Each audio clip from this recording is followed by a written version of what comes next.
And we're back. Howdy y'all, this is Ethan Bonreal, and last time we were here playing Earthbound, we destroyed the cult of Happy Happyism and rescued Paula, who is our second party member, the girl following us right now. This time around, we're gonna go ahead and go through this cave here and defeat the boss of the second sanctuary location. Which is gonna probably take a while because Paula has a nasty habit of just tripping and falling dead, which is really a shame, but we're gonna have to stick with her through it. So I promise you we are probably gonna die at least once in this video, just because of how easy it is for Paula to die and the boss coming up.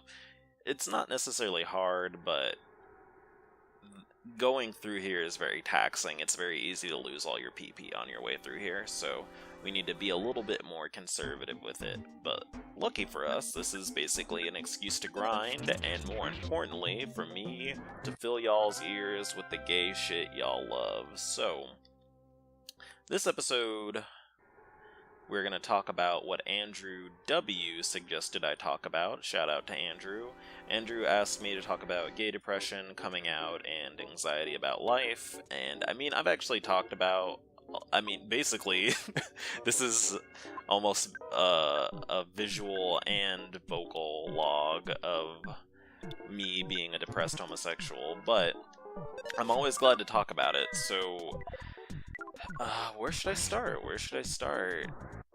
Basically, you know, like I've mentioned in the previous episodes, I think everyone gets depressed, but gay people have specific things that we tend to get depressed about that relate to us being gay. So I want to say that right off the bat, because I always get people, well, not here, not on YouTube, but I always get people when I talk about this in real life being like, oh, so you just think all gays are sad all the time? What the fuck? And then they take that very personally. But that's not what I mean. It's just like we get depressed in specific ways, and we have specific issues that are usually pretty unique to us that we get depressed about. Also, we need to equip this item on Ness. Let's do it. Open up the copper bracelet, the travel charm. There we go. And can we give Paula a travel charm? Let's see. Nope, she cannot equip charms. And alright, well, we're good then. So that being said, you know, I've been depressed most of my life, more or less. I've been also very gay most of my life. There's a direct correlation. People really have not been able to take that I love my life, basically. They really don't like that I'm gay and loving it, so they seem to just be obsessed with trying to not make me feel that great about myself. But, lucky for me, I don't really care, at this point in my life anyway. But, I think to deal with depression, and then this is also going to be related to coming out and stuff, I think that building up a strong opinion of yourself is a good start. Which is hard, like, I guess if I say it that way it sounds simple, but in practice it's actually really fucking hard. Especially if people are mean to you constantly, or you don't have the support of your family or friends. But part of what helps you build up a good opinion of yourself is honestly being able to make connections with people who appreciate you for who you are, so that you can be yourself authentically with them. And again, that's also very hard, but I mean, you know, life is hard, so we gotta still talk about it. For me, I think that, let's see, when did I come out? I came out, like, publicly in my junior year of high school, and actually, funnily enough, I actually assumed everyone knew, because I had just been bullied a lot in middle school and high school, and so I assumed people were bullying me because they knew, but I guess they were just waiting for explicit confirmation or whatever. But basically, I came out then, and what helped me do that, for one, was that I built myself up because I started really... Oops, I don't know why I got back attacked there. I started building up a connection to my idea of myself as a gay person. So, what I mean by that is, when I realized, you know, I was part of a community that, let me go back here. Yeah, we're gonna use PSI Gaming, and we're gonna use PSI Fire. I realized that I was part of, like, a community that had, like, a culture and was full of people that were thriving, even though, like, I wasn't necessarily tapped into that, necessarily, although I was around other gay people when I was younger, and Paula just got murdered to death. Frowny face. That made me feel a lot less alone. I loved poring over, like, gay history and stuff. I loved learning about gay historical figures and stuff. I just really loved it. And that gave me a sense of self in a lot of ways. It helped me feel connected to other people. And it's other people that I had never even really met. But in that way, it really helped me with my depression, because not only did I feel less alone, but I started having an idea about myself, which is actually part of the reason why I do this channel. I want to generate knowledge about ourselves, so when I say that, I want us to be like, you know, that thing that I'm doing, that's a very gay thing.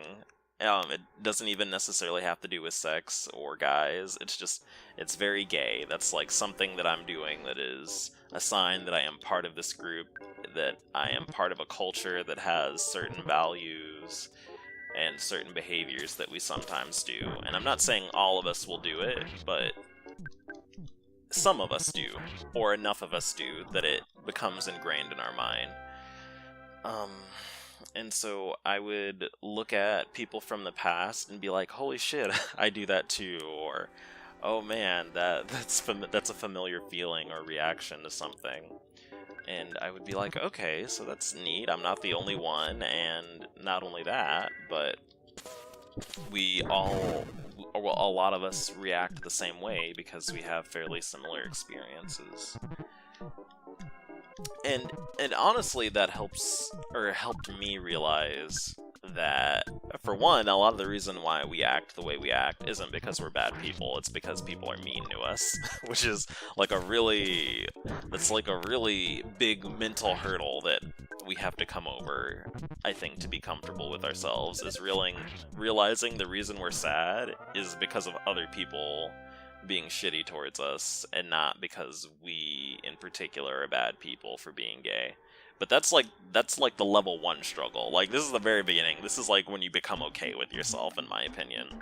After that, I think you can become okay with yourself, and that doesn't necessarily solve everything, which is sad, because the gay independent movies make it look like that.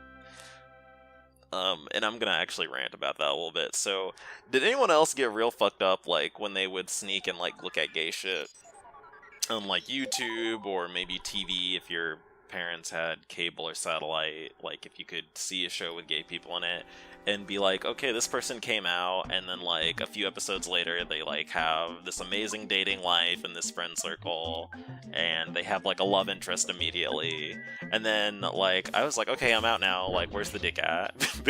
Basically, and it didn't work that way. It didn't work that way at all, and I was a little bit disappointed by that. But, you know, the reason why I bring this up is because, again, that's the level 1 struggle. You basically realize that being okay with yourself is the very beginning of it, and that things don't just immediately fall into place after you become okay with your sexuality, or feel good about it, at least. You know? And so the next thing after that is kind of getting okay with the reality that it's a little bit isolating to be gay in a lot of ways. Like,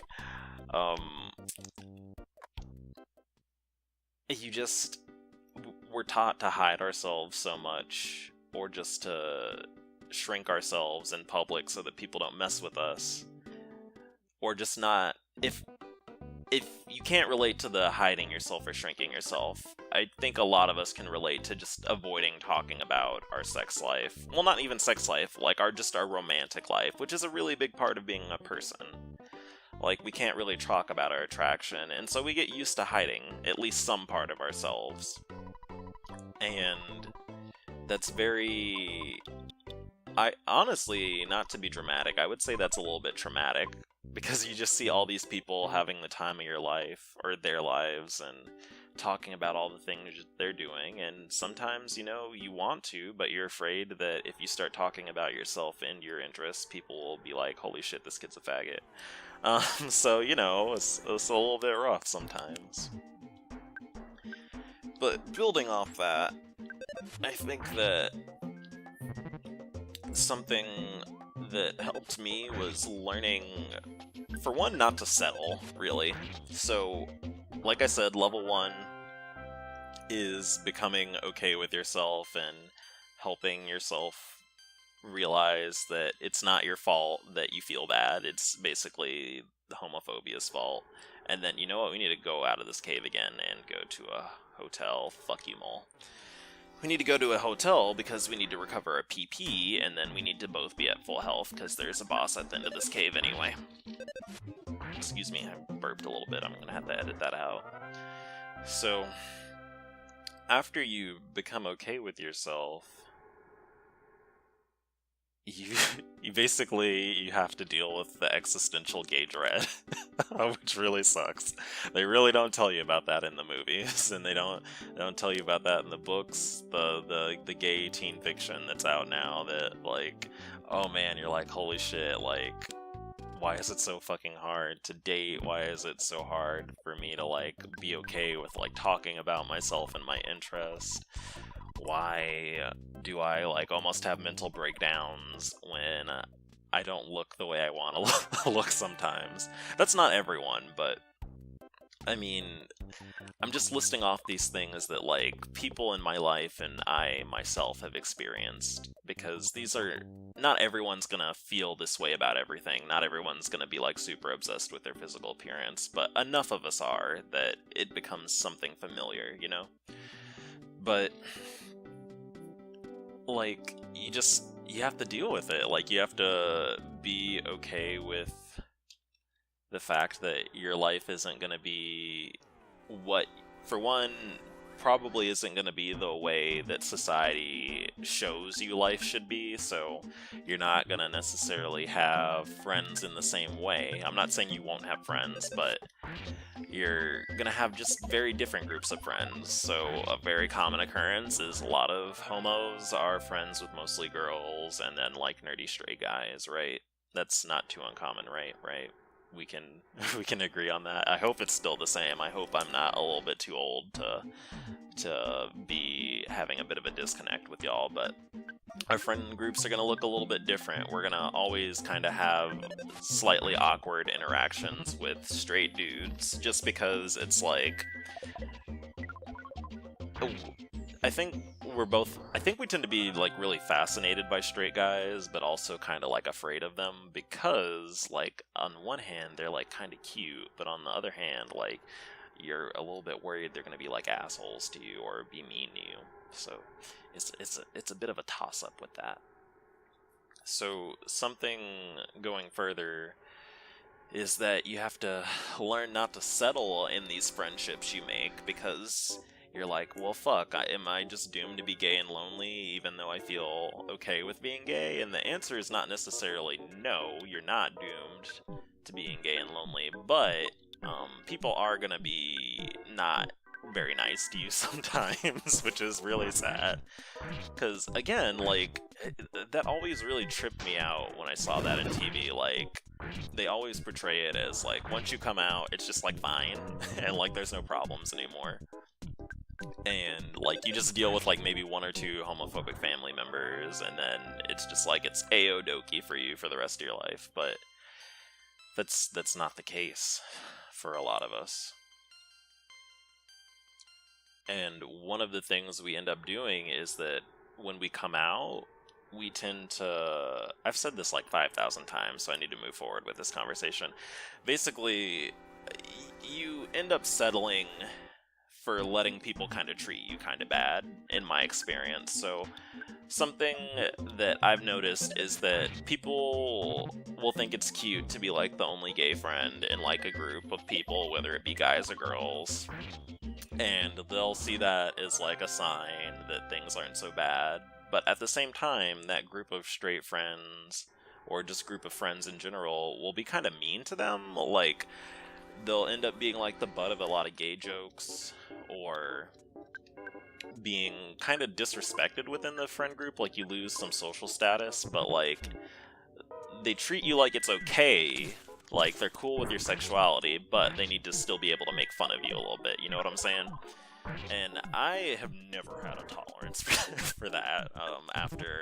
Actually, that's not true. I very quickly developed a disgust with that, so I don't really go with that. I'm actually kind of mean to straight people, incidentally, just to let them know that they need to respect me, basically, that I'm not, like, afraid of them. But, like I was saying, I think we tend to settle. Like, we just assume that, you know, because someone is tolerating our sexuality, that we need to let them treat us however, but that's not true. Sometimes you need to assert yourself and not settle, and oh my god, why am I getting crit? We are gonna have to heal ourselves after this turn. There we go, goodbye bear. There we go, get out of here. So we're gonna heal both of our characters using Ness. I also should have really bought some food items in retrospect. I keep forgetting how long this area is, even though I've actually mentioned it while we were playing a few times. Let's use PSI Life Up. We're gonna use PSI Life Up Beta on Ness. That should max him out, and then we'll use Life Up Alpha. Oops. Oh my god, please. Life Up Alpha on Paula, because she does not have that much HP. There we go. So let's see, I talked about settling. So that's step 2, not settling in your social interactions. And that extends beyond friends, honestly. That also goes with, like, just everything in life. Sometimes you think it's cool, like, to let people disrespect you just so that you can get by through in life on the sly.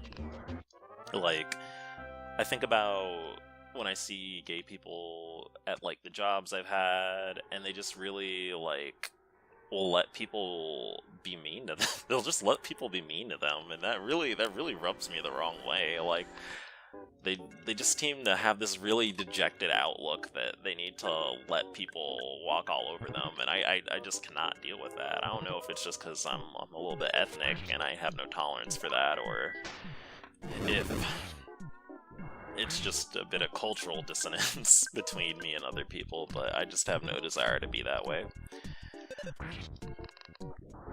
And granted, it's kind of hard not to, because if you're around people who are really homophobic, you can't always fight them, but it's worth a try, at least, in my opinion, a lot of times. So, we talked about that and that. I don't know, I should probably talk about Earthbound. So, if y'all are getting annoyed with seeing me in this cave, like, there's a very real probability I might be in this cave for another 10 minutes, because this is fucking long as hell. It is very frustrating to get through this part. But once we're over this hurdle, like, it gets a lot easier. And also, they're pretty nice. They're gonna give us a few they're gonna give us a few opportunities to restore our PP here, which is good. So we're gonna open this chest. There we go. And shove this PSI caramel in our mouth. Thank you, Ness. And we need to heal Paula too. I also need to find a magic butter. Nope. See ya. I don't want to be over there. Nope. See ya. Alright, let's see. Nope. You need to get rid of those bears. So if you are playing Earthbound yourself and you see an enemy formation you don't like, just go off screen before they notice you and they will be loaded out of the game. So you don't have to deal with them. But sometimes you might have to do it multiple times to get them to go away. But right now, we are in front of the boss. Let's do it. Oh, you finally got here. This is the second Your Sanctuary location, but it's mine now. Take it from me, if you dare.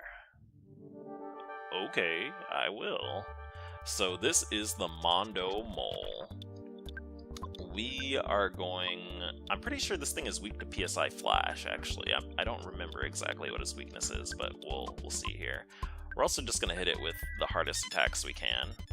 There we go, it started crying. So, crying... Oh, shit. Oh my god. Paula, no. Ah, I need to heal her. Okay, let's do it. Okay, that was close. Oh my god, holy shit, that thing hurt. So, apparently it is not weak to PSI Freeze, which is not good. I think it's PSI Fire, then let's try that. I'm also going to use PSI Gaming to try to hurt it a bit more. Okay, so that did very moderate damage. That's not good. What else could you be weak to? I'm going to try using PSI Shield, and I'm going to put it on Paula so she doesn't get one shot, and we're going to keep experimenting until we find... Oh, she's out of PP. In that case, we are just going to pray. Paula prayed with her whole heart. Oh. Uh-oh, that's not good. So we actually gave ourselves a status ailment that made us confused. That really sucks. Oh my god, I shouldn't have prayed. So the pray command, I haven't really shown that off. It basically makes it so that you... Goodbye, Paula. It was nice knowing you. It basically casts a random effect. It has a chance of doing something either good or bad for you. And in this case, it confused us, so we put a shield on top of the mole, which is making this a good bit harder. Also, if that mole uses its attack that tears into us, we're probably going to get one shot, because it is going to do a lot of damage. It's been buffing itself for like 3 turns. Let's see. Oh my gosh, I'm glad it's not attacking though. Please don't. Oh my god, that did 100 damage. Well, we are either going to kill it next turn, or we are going to lose. Oh my god, we killed it. Thumbs up. We did it, Mom. We made it out. We made it through the mole. So that is actually a pretty hard boss for this point in the game. But again, this gets a lot easier after this point. Hey, we learned PSI Gaming too. It's also extremely hard to get Paula to survive through this boss fight. Like, she just really takes too much damage. Hello?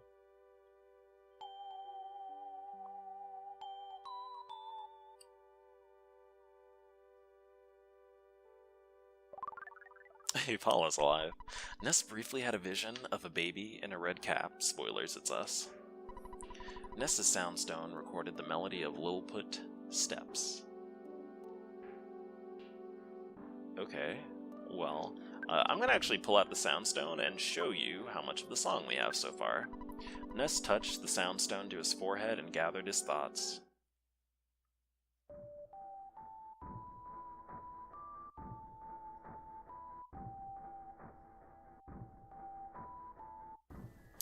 So, you can hear all of the songs you have put together if you use the soundstone up to that point.